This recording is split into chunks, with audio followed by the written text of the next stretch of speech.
କିଛି କରିନାହାନ୍ତି କହିବା ଠିକ ନୁହଁ। କରିଛନ୍ତି ନବୀନ ବାବୁ ଗୋଟେ ଭଲ କାମ କରିଛନ୍ତି। ଭଲ କାମଟି କଣ ନା ପ୍ରତି ପଞ୍ଚାୟତରେ ମଦ ଦୋକାନ ଖୋଲି ଦେଇପାରିଛନ୍ତି। ପ୍ରତି ପଞ୍ଚାୟତରେ ମଦ ଦୋକାନ ଖୋଲି ଆମ ଛୁଆକୁ ମଦୁଆ କରିକି ଛାଡ଼ି ଦେବାକୁ ଚାହୁଁଛନ୍ତି। ମଦରେ 9,000 କୋଟି ଟଙ୍କା ଏଇନେ କମାଉଛି ରାଜ୍ୟର। କାହାର କ୍ଷତି ହଉଛି ଆପଣ ବିଚାର କରନ୍ତୁ।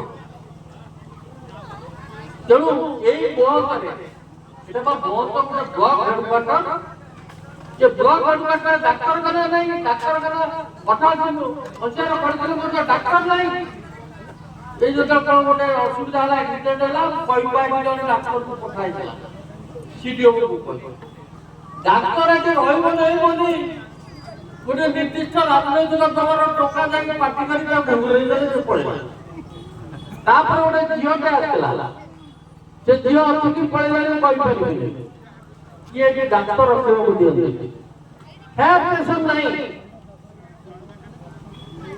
ଆଗର ବଡ ଏନଏସି ହେଲା ବହୁତ ଏଟା ବହୁତ ବ୍ଲକ ହଉଛି। ଆପଣମାନେ ଏତେ ଭାଗ୍ୟବାନ, ଭାରି ଭାଗ୍ୟବାନ। ଆପଣଙ୍କ ଭଳିଆ ବ୍ଲକ ଆଉ ଓଡ଼ିଶାରେ କୋଉଠି ନାହିଁ। ବ୍ଲକ ହେଡକ୍ୱାର୍ଟରରେ ଭଲ ଡାକ୍ତରଖାନା ନାହିଁ, ବ୍ଲକ ହେଡକ୍ୱାର୍ଟରରେ ହେଲ୍ଥ ଷ୍ଟେସନ